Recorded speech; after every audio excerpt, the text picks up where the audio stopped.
ব্যথায় আর পারি না।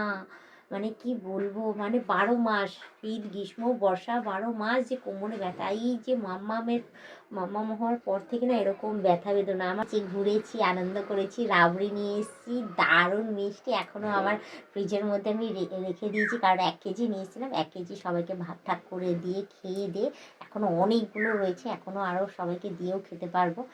এই দেখো বন্ধুরা, আজকে শরীরটা একদম ভালো লাগছে না। কালকে এমন ঘুরেছি, আর গায়ে তো সোয়েটার পরে যাইনি, এমনি একটা গেঞ্জি পরে বেরিয়েছিলাম।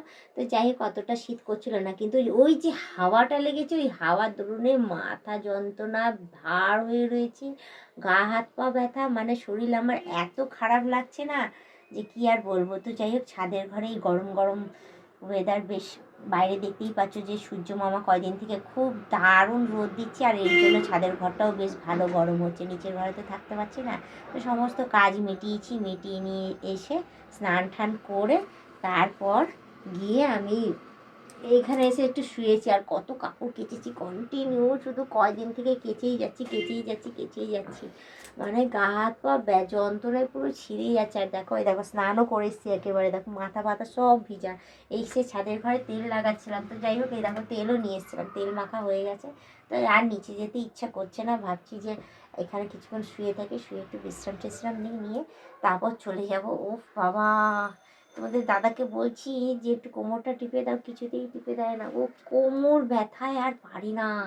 মানে কি বলবো, মানে ১২ মাস শীত, গ্রীষ্ম, বর্ষা ১২ মাস যে কোমরে ব্যথা। এই যে মাম্মাম হওয়ার পর থেকে না এরকম ব্যথা বেদনা আমার, না কোনোদিন জানো তো এই ঘা ব্যথা বলতে আমি কোনোদিন মানে ছিলই না। আমি একদম ফিট অ্যান্ড ফাইন ছিলাম, মানে দৌড়াতাম, খেলতাম, খাটতাম, ভারী জিনিস আমি তুলে খাটতাম, জানো না। আর মামাম হওয়ার পর থেকে না আমি না ভারী জিনিস আর তুলতে পারি না। আমি নিজেই বুঝে উঠতে পারছি না যে আমি ভারী জিনিস ক্যারি করতে পারছি না, বেশি খাটতে পারছি না। কেন কি জানি আমার কোমর ব্যথাতেই আমি অর্ধেক শেষ হয়ে যাচ্ছি। কোমর ব্যথা কেন হয় আমি বুঝে উঠতে পারছি না।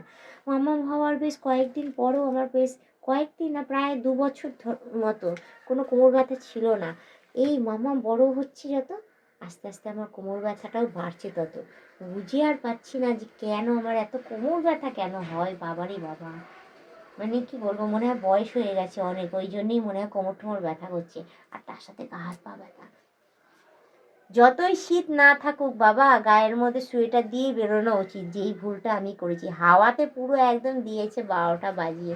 তো যাই হোক, ভালো জায়গাতে গেছিলাম। সেখানে আলুর ক্ষেত দেখেছি, ঘুরেছি, আনন্দ করেছি, রাবড়ি নিয়ে এসেছি, দারুণ মিষ্টি। এখনও আমার ফ্রিজের মধ্যে আমি রেখে দিয়েছি, কারণ ১ কেজি নিয়েছিলাম। ১ কেজি সবাইকে ভাগ ঠাক করে দিয়ে খেয়ে দিয়ে এখনও অনেকগুলো রয়েছে, এখনও আরও সবাইকে দিয়েও খেতে পারবো। ঠিক আছে, তো বুঝতেই পারছো, রাবড়ি, টেস্টি রাবড়ি, গ্রামে গেছি, খেয়েছি, দিয়েছি। সেখানে মানুষগুলো বেশ ভালো, বেশ ১ বাটি এরকম বড় বাটির ১ বাটি রাবড়ি খেতে দিয়েছে। তারপর নিয়ে এসেছি ক্যারি করে। দারুণ জায়গাটা। তো বেশ ঘুরে টুরে এসেছি না, আর আজকে এসে কাহিল হয়ে গেছে, একদম কাহিল। তো যাই হোক, বেশি কথা না আবার, শুধু একটুখানি বলবো, আমি এখন ছাদের ঘরে অনেকক্ষণ আমি বিশ্রাম করব। বিশ্রাম করে একটুখানি রোদ পোয়াবো, তারপর আমি যাব। এখন সংসারে অনেক কাজ আছে, কালকে আরও অনেক কাজ করতে হবে। ছাদ ফাদ সব ধোয়াতে লাগবে, বাবা অনেক কাজ কি করে দেবে।